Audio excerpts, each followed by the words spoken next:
আসসালামু আলাইকুম দর্শক, আজকের দিনটা বুধবার। আজকের দিনে আল্লাহ তাআলার এই একটি নাম আপনার মুখে আনবেন।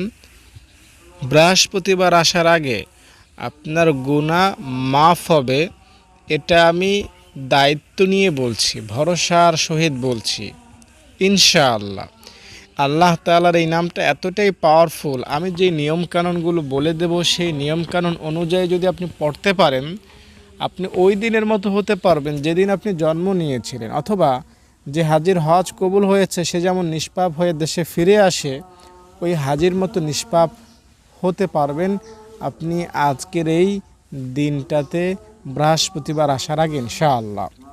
তাই আপনাদের কাছে উদাত্ত আহ্বান থাকবে, আপনারা ভিডিওটিতে একটা লাইক দিবেন এবং কমেন্টে আমিন লিখবেন। সবার কাছে অনুরোধ, একটা লাইক এবং কমেন্টে আমিন লিখবেন এবং আমলের নিয়তে ভিডিওটা দেখবেন। এমন না যে যদি ভালো লাগে করলাম না, ভালো লাগলে করলাম না, না, প্রথমে আপনি আমলের নিয়ত রাখবেন যে যদি আমার কাছে সহজ হয়, যদি আমি এটা করতে পারি তাহলে এটা আমি আমল করব। শুধুমাত্র টাইম পাস করার জন্য ভিডিওটা দেখলাম এমন না, আপনি মনে নিয়ত করবেন যে আল্লাহ, যদি আমি এই আমলটা করার যোগ্যতা রাখি তাহলে আমার গুনাহ মাফের জন্য এই আমলটা আমি করব। এভাবে যদি আপনি নিয়ত করে, নিয়ত রেখে ভিডিওটা দেখেন তাহলে আশা করি আপনি ফল পাবেন। তাই আমি যেই কথাগুলো বললাম সেগুলো মনে রাখবেন এবং যেই কথাগুলো আল্লাহ তাআলার এই নামটা সম্পর্কে বলবো এখন, অবশ্যই সেগুলো মনে রাখবেন। রব্বে কারিম আল্লাহ তাআলার 99টা সিফাতি নাম আমরা জানি, তবে আল্লাহ তাআলার আরও অনেক নাম আছে। আল্লাহ তাআলার শুধু 99টা নাম একটা হাদিসের মধ্যে আমাদেরকে নবীজি জানিয়েছেন, তবে আল্লাহ তাআলার এই 99টা নাম ছাড়াও বহু নাম রয়েছে। আমি আব্দুল আজিজের ব্যক্তিগতভাবে পারিবারিক আরও 2-1টা নাম আছে। আমার পরিজন যারা আছেন প্রত্যেকেরই কারো 2টা কারো 3টা নাম রয়েছে। তো যারা বড় ব্যক্তি তাদের নাম আরও বেশি, তাদের নামের টাইটেল, উপাধি, পদবি আরও বেশি হয়, এটা স্বাভাবিক। আর আমাদের নবী মুহাম্মদ সাল্লাল্লাহু আলাইহি সাল্লামের টাইটেল, উপাধির অভাব নেই। নবীজি আহমদ, নবীজি হাশেম, নবীজি কাসেম, নবীজি আকেব, নবীজি ফাতে, নবীজি খাতেম, নবীজি এরকম বহু উপাধি নবীজির রয়েছে।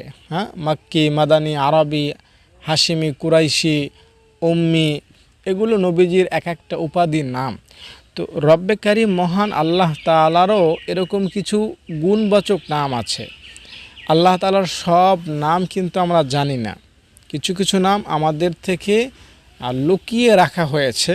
আল্লাহ তাআলার কিছু কিছু বিশেষ নাম আমরা জানি না, কিছু কিছু নাম আমাদেরকে জানানো হয়েছে। তবে যেগুলো জানানো হয়েছে এগুলো যদি আমরা পড়তে পারি, হাদিসে নবীজি জানিয়েছেন যে আল্লাহ আমাদেরকে জান্নাত দিবেন, আল্লাহ আমাদেরকে মাফ করবেন। মাত্র 99টা নাম আমরা একটা হাদিস থেকে জেনেছি। এই 99টা নামের উপর আমল যদি আপনি করতে পারেন, এতেই আপনার জন্য জান্নাত নিশ্চিত হবে, সব গুনাহ মাফ হবে। আমি আপনাকে দায়িত্বের সহিত বলছি, আপনি যদি কষ্ট করে আল্লাহ তাআলার 99টা নাম মুখস্থ করতে পারেন এবং মাঝে মধ্যে পড়তে পারেন, তাহলে আর কোনো আমল থাক বা না থাক, দিন শেষে ইনশাআল্লাহ পরকালে আল্লাহ রাব্বুল আলামিন আপনাকে জান্নাতবাসী করবেন, আল্লাহ রাব্বুল আলামিন আপনাকে ক্ষমা করে দিবেন। রব্বে কারিম মহান আল্লাহ তাআলা এরকম দাপুটশালী, পাওয়ারফুল, অনেক ক্ষমতাশালী বহু সিফাতি নাম রয়েছে। তার মধ্যে একটা নাম হলো ইয়া হাইয়ু ইয়া কাইয়ুম। ইয়া হাইয়ু ইয়া কাইয়ুম, এখানে আল্লাহ তাআলার 2টি সিফাতি নাম রয়েছে। এই 2টা নাম আল্লাহ তাআলার বিশেষ নাম এবং এই 2টা নামকে কেউ কেউ ইসমে আজম বলেছেন। ইসমে আজম কি? ইসমে আজম হলো এমন বাক্য, এমন শব্দ যেটা পড়লে আল্লাহ তাআলা বান্দার দোয়া নিশ্চিত কবুল করেন, যেটা পড়ে দোয়া করলে আল্লাহ তাআলা বান্দার দোয়া নিশ্চিত শোনেন, কোনো ভুল হয় না। তো এই রকম নামকে বলা হয় ইসমে আজম, আর এই 2টা নামকে ইসমে আজম বলা হয়, ইয়া হাইয়ু ইয়া কাইয়ুম। তার মানে হলো, উলামায়ে কেরামের বক্তব্য অনুযায়ী আল্লাহ তাআলার এই 2টা নাম যদি আপনি পড়েন তাহলে আপনার যে আশা, আপনার যে স্বপ্ন, আপনার যে দোয়া, আপনার যে ফরিয়াদ, আপনার যে প্রার্থনা, আপনার যে মোনাজাত, আপনার যে আবেদন, আপনার যে কাকুতি মিনতি প্রার্থনা, সব আল্লাহ কবুল করবেন, এতে কোনো সন্দেহ নাই। ইয়া হাইয়্যু ইয়া কাইয়্যুম, এই দুইটা নাম পাঠ করলেই আল্লাহ আপনাকে সাহায্য করবেন। দর্শক, এই দুইটা নাম আজকের এই দিনটাতে, আজকের দিনটা হলো বুধবার, এই বুধবার এই আজকের এই দিনটাতে আমি যেভাবে বলবো সেভাবে আমলটা করবেন। আমলটা করার নিয়ম হলো, আপনি প্রথমে উজু করবেন, এরপরে নিরিবিলি একটা জায়গায় বসে মহান নেতা আমাদের প্রাণপ্রিয় হাবিব মোহাম্মদ সাল্লাল্লাহু আলাইহি সাল্লামকে স্মরণ করবেন, নবীজির জীবনীটা স্মরণ করবেন। নবীজির হায়াত 63 বছর ছিল। নবীজির বাবা আবদুল্লাহ, নবীজির মা আমেনা, নবীজি এত কষ্ট করেছেন, রক্ত ঝরিয়েছেন, দাঁত শহীদ করেছেন, যুদ্ধ করেছেন, মানুষের সাথে ভালো ব্যবহার করেছেন। তো নবীজির এই কথাগুলো অন্তরে স্মরণে আনবেন। এরপরে আপনি নবীজির শানে সালাম পেশ করবেন এবং দুরূদ শরীফ পেশ করবেন। তা আপনি এভাবে পড়তে পারেন, সাল্লাল্লাহু আলাইহি ওয়াসাল্লাম, সাল্লাল্লাহু আলাইহি ওয়াসাল্লাম। এটা আপনি 3 বার পাঠ করবেন। 3 বার পাঠ করার পরে আপনি ইয়া হাইয়্যু ইয়া কাইয়্যুম এই নামটা 100 বার, 101 বার, 105 বার, 107 বার আপনি পড়বেন। 100 বারের বেশি পাঠ করার চেষ্টা করবেন, ঠিক আছে? 100 বার যখন পাঠ করা হয়ে যাবে, তখন আপনি আবার নবীজির সাল্লাল্লাহু আলাইহি সাল্লামকে স্মরণ করবেন। কেমনে?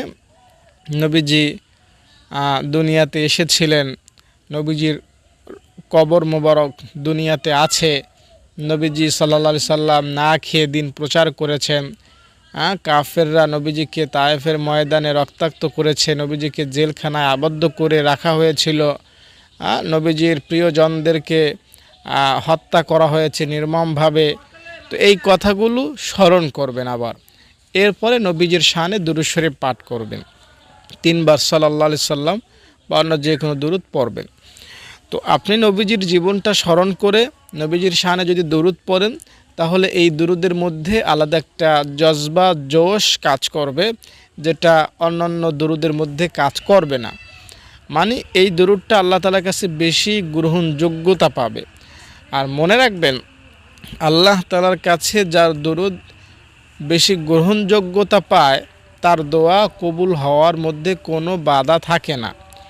মনে করেন আপনি একজন গুনাহগার ব্যক্তি, আপনি মোনাজাত করলেন, মোনাজাতটা কবুল হওয়ার কোনো গ্যারান্টি নাই, ওয়ারেন্টিও নাই। আপনি তো গুনাহগার ব্যক্তি, আপনার মোনাজাত আল্লাহ কেন কবুল করবেন?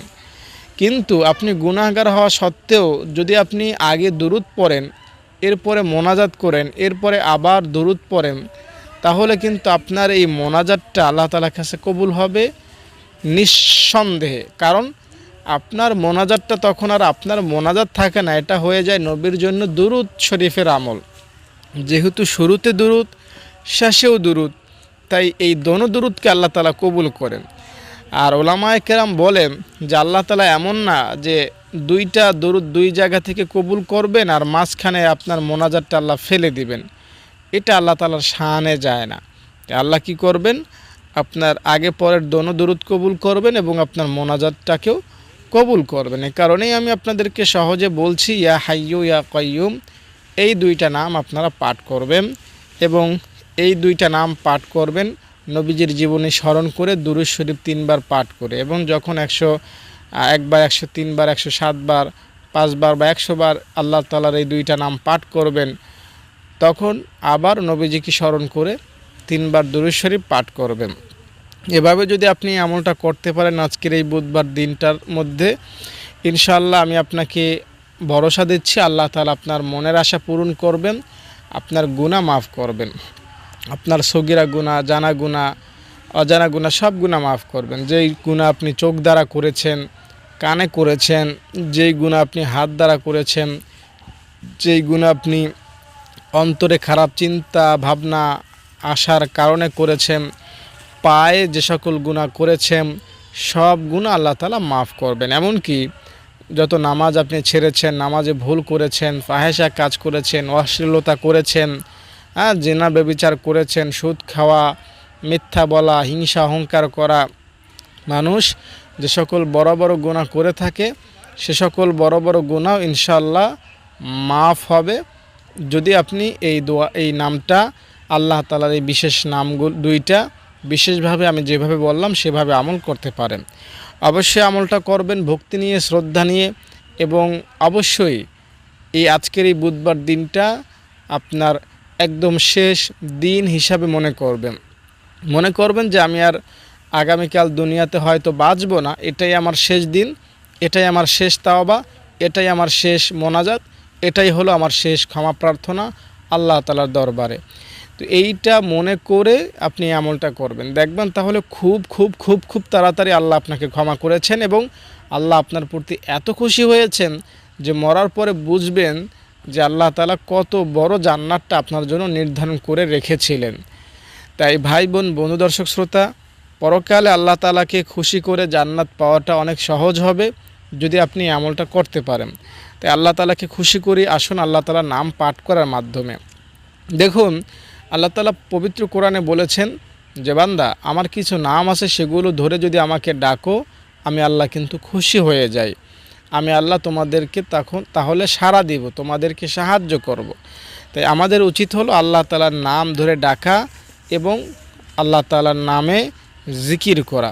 এটা করতে পারলে অবশ্যই আমাদের গুনাহ মাফ হবে। গুনাহ মাফের জন্য আরেকটা আমল আপনাদেরকে বলি, ইন্নাল হাসানাতি ইযহিবিনাস সাইয়্যাত। এখানে বলা আছে নিশ্চয়ই ভালো কাজ মন্দ কাজকে মিটিয়ে দেয়। মানে আপনি যদি একটা ভালো কাজ করেন তাহলে আপনি যে 10টা গুনাহ করেছেন সেই 10টা গুনাহ আল্লাহ মাফ করে দিবেন। তাই আপনি 10টা গুনাহ করার পর অন্তত একবার হলেও আল্লাহ তাআলা যে কোনো একটা নাম মুখে আনবেন। মনে করেন সকালে ঘুম থেকে উঠেছেন, একটা খারাপ কাজ করলেন, আবার সকালে খাবারের সময় নাস্তার সময় আরেকটা গুনাহ করলেন, আর দুপুরে আরেকটা গুনাহ করলেন, এভাবে সারাদিন 10টা গুনাহ যখন হয়ে যাবে তখনও যদি আপনি একবার আল্লাহ তাআলার যে কোনো একটা নাম, ইয়া রহমানু বা ইয়া খালিকু বা ইয়া হাইয়ু, যে কোনো একটা নাম যদি মুখে আনেন তো এটা একটা ভালো কাজ হবে। তো এই ভালো কাজটার উসিলে আপনার 10টা মন্দ কাজ বা 10টা গুনাহ আল্লাহ মাফ করে দিবেন। তাই আপনি এটা করবেন, ঠিক আছে? আপনার মন্দ কাজের যেই গুনাহ সেটা মাফ হবে যদি একটা ভালো কাজ করতে পারেন। তাই ভাই বোন, বন্ধু, দর্শক শ্রোতা, আসুন আল্লাহ তাআলার কাছে আমরা ক্ষমা চাই। আমরা সবাই ক্ষমার ভিখারি। দুনিয়াতে কেউ কিন্তু গুনাহমুক্ত না। কে চরমনায়ের পীর বলেন, কে সারসিরার পীর বলেন, আর কে মক্কার ইমাম আর কে মদিনার ইমাম, কোনো ভেদাভেদ নাই, সবাই পাপী। কম বেশি সকলের মধ্যেই পাপ আছে। কারণ মদিনার ইমাম যিনি তার কাছে যে শয়তান যায় না তা কিন্তু না, বা মক্কার ইমাম আসমান থেকে কোনো ফেরেশতা আসেনি, তিনিও আপনার আমার মতো মানুষ। তাই সবার পাপ আছে। তাই নিজের পাপকে ভয় পাবেন না যে আমি একা পাপী, হ্যাঁ আমার কি হবে, আমার কোনো উপায় নাই, এই রকমের ভাবনা ভাববেন না। আল্লাহ তাআলা আপনাকে মাফ করবেন। তবে এখানে একটা কথা বলি, এই যে আমি মক্কার ইমাম মদিনার ইমামদের কথা বললাম, তারা পাপ করেছেন, হ্যাঁ অবশ্যই পাপ করেছেন, তবে এমন না যে তাদের পাপ এখনও রয়ে গেছে। তারা একটা পবিত্র স্থানে আছেন, তাদের পাপ এখনও আছে, এটা আমরা বিশ্বাস করব না। আমরা এটা বিশ্বাস করব যে আল্লাহ তাআলা তাদের পাপ আল্লাহ মাফ করে দিয়েছেন। যদিও তারা পাপ করেছেন কিন্তু আল্লাহ তাআলা কোনো না কোনো বাহানায় আল্লাহ তাআলা তাদেরকে মাফ করেছেন এবং তারা জান্নাত পাবে, এটা আমরা বিশ্বাস রাখব। নিশ্চয়তা না, বিশ্বাস রাখব।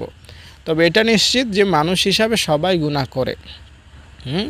আপনি যত বড় হুজুর দেখেন আর যত বড় জাহেল দেখেন, সবাই কম বেশি পাপ করে। তাই পাপ নিয়ে ভয় পাবেন না, কখনোই পাপ নিয়ে হতাশ হবেন না। আমি আপনাদেরকে এই কথাটা বারবার বলি যাতে আপনারা একটা অনুপ্রেরণা পান। অনুপ্রেরণা পেলে অনেক সময় আমল করতে ভালো লাগে। যখন মৃত্যু নিশ্চিত তখন বাঁচার কোনো কি থাকে না, আশা থাকে না। মনে করেন একটা লোক আটলান্টিক মহাসাগরের মাঝে পড়ে আছে।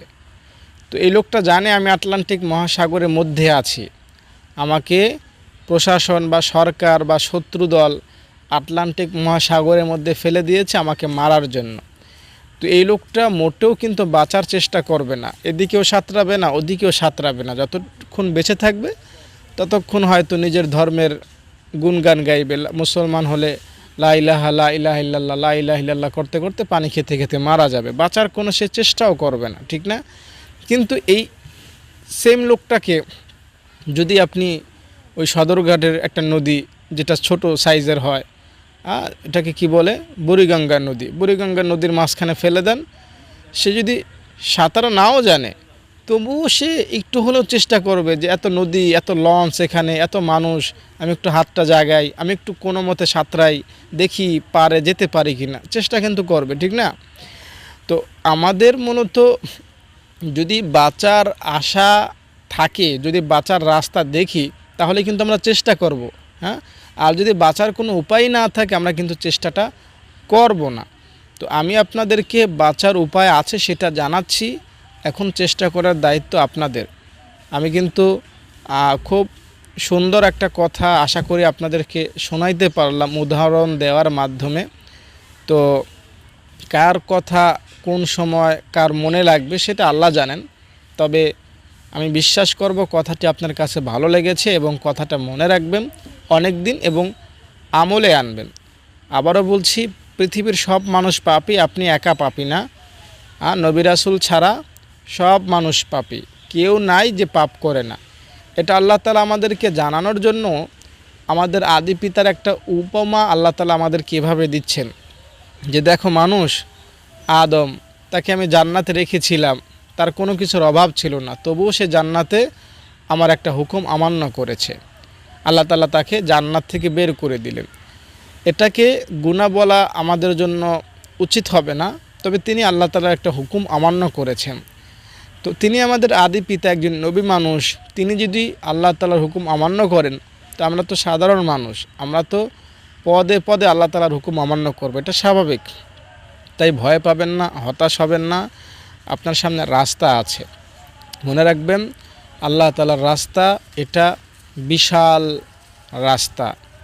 এই রাস্তাটা কোনো গ্রামের ছোট জনপদ না, বা ক্ষেত বা বিলের আইল না, যে আপনি যদি একটু হোঁচট খান পড়ে যাবেন, এমন না। আল্লাহ তাআলার এই রাস্তাটা বিশাল বিস্তীর্ণ, ওই হাইওয়ে রাস্তা আছে না বিশাল, ওই যে দেখবেন মাওয়া এবং বড় বড় হাইওয়ে রাস্তা যেগুলো, ওগুলো 4 লান 8 লান, এবং বিদেশের রাস্তাগুলো আরও বেশি বড় হয়। তো এরকম এর চাইতে বড় প্রশস্ত হলো আল্লাহ তাআলার ক্ষমার রাস্তা, বা আল্লাহ তাআলার যে জান্নাতের রাস্তা, সেটা আপনি এই রাস্তায় কোনো মতে টিকে থাকতে পারলেই জান্নাত পাবেন। বুঝতে পেরেছেন? শয়তান আপনাকে বিভিন্ন রকমের ওয়াসওয়াসা দিবে, কুমন্ত্রণা দিবে, আপনি সেগুলোতে কান দিবেন না। শয়তান আপনার দ্বারা গুনাহ করাবে, আপনি গুনাহ করেছেন এতটুকুই মনে করবেন। এখন আপনার গুনাহ মাফ হবে না, আল্লাহ আপনাকে ক্ষমা করবে না, এটা কখনোই ভাববেন না, ঠিক আছে? আপনার সামনে রাস্তা আছে, সুযোগ আছে, আল্লাহ আপনাকে মাফ করবেন। আরও একটা কথা আপনাদেরকে বলে ভিডিওটা শেষ করব, তা হলো ফেরাউন অনেক বড় পাপী ছিল নিঃসন্দেহে। এই ফেরাউনকে আল্লাহ বলেছিলেন, তুমি মাফ চাও, আমি তোমাকে মাফ করব, তুমি আমার প্রতি ঈমান আনো, উল্টাপাল্টা কথা বলো না, আমি তোমাকে জান্নাত দান করব। কিন্তু ফেরাউন মাফ চায় না।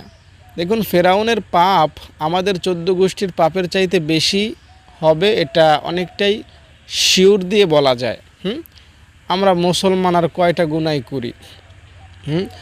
যদি বলি দুনিয়ার যে 200 কোটি সৎ মুমিন মুসলমান আছে যাদের ঈমানের কোনো ভেজাল নাই, আমি কথাটা গুছায় বলি, আমরা যারা দুনিয়াতে মুসলমান আছি যাদের ঈমানের কোনো ভেজাল নাই, এই সকল ঈমানদারদের গুনাহ এক পাল্লায় রাখবেন আর ফেরাউনের গুনাহ আর এক পাল্লায় রাখবেন। আমি শপথ করে বললেও ভুল হবে না যে ফেরাউনের একার গুনাহ বেশি ভারী হবে।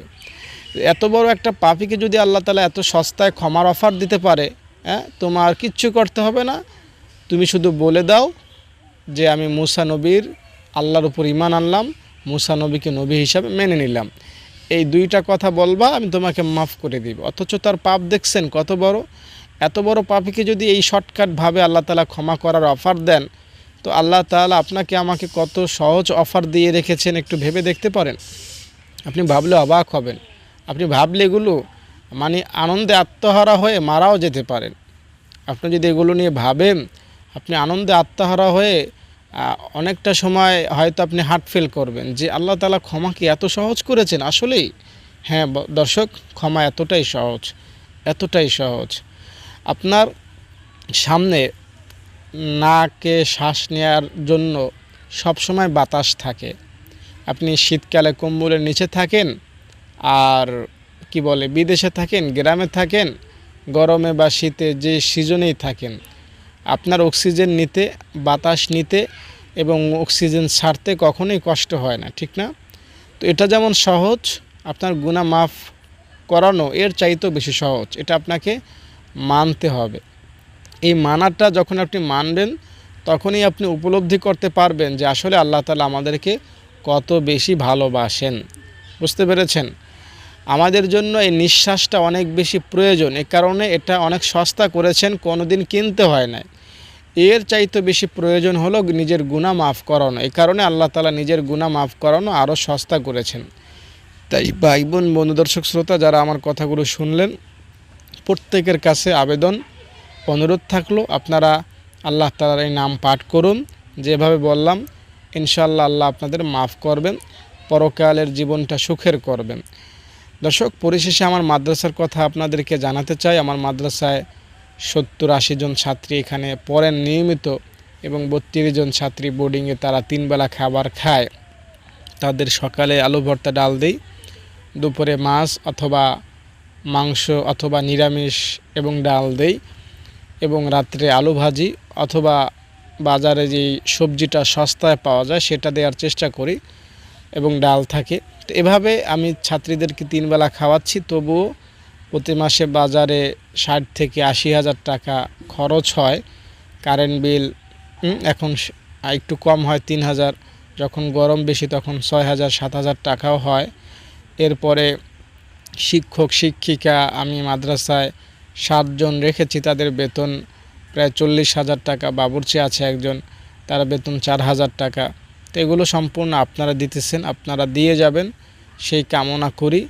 আমি কিন্তু ছাত্রীদেরকে এখানে ফ্রিতে পড়াই, খাওয়াচ্ছি, বেতন নিচ্ছি না।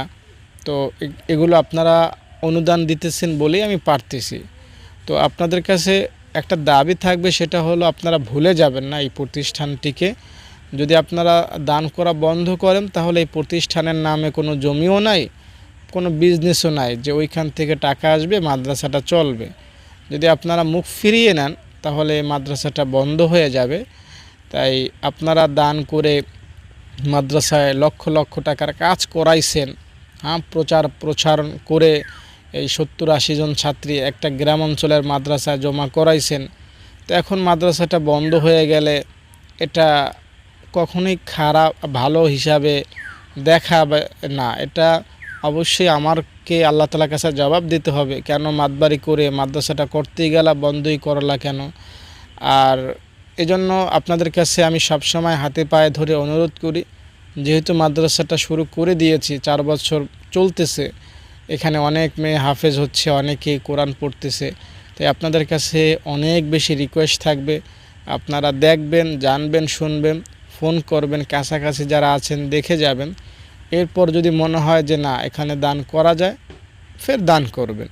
বুঝতে পেরেছেন? ভালো মন্দ যাচাই বাছাই করে যদি দানটা করেন, তাহলে আপনার ওই দানটা একটা স্থায়ী আমানত হিসাবে দেখা যাবে। আপনি স্থায়ী একটা সম্পদ জমা রাখলেন আল্লাহ তাআলার জন্য, নিজের জন্য, পরকালের জন্য। তো এটা আপনি অবশ্যই করার চেষ্টা করবেন, আপনি একটা স্থায়ী ন্যাক পাবেন। তো দর্শক, ভালো থাকেন আপনারা। আসসালামু আলাইকুম। ছাত্রীরা, তোমাদের হাতে কি? তোমরা কোরআন শরীফ পড়তে পারো? তোমরা কোরআন কোথায় শিখেছো?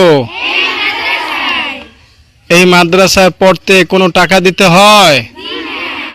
আসসালামু আলাইকুম দর্শক, আমি আব্দুল আজিজ, এরা আমার ছাত্রী। আমি এদের থাকা, খাওয়া, বেতন, বিদ্যুৎ বিল, গ্যাস বিল, যেখানে যা আছে এভরিথিং সব কিছু ফ্রি করে দিয়েছি। আমার এই মাদ্রাসার লোকেশন হচ্ছে গ্রাম উত্তর চরডাকাতিয়া, পোস্ট পাতারচর, থানা মুলাদি, জেলা বরিশাল। আল্লাহ তাআলা তার সকল দান কবুল করেন, বলো আমিন। এখানে আমার ছাত্রীদের খাবারের একটা দৃশ্য দেখতে পাচ্ছেন, এখানে বেড়েছি, আর এটা এখানে দেখতে পাচ্ছেন আমার ছাত্রীদের খাবারের দৃশ্য, আমার ছাত্রীরা খাচ্ছে এখানে।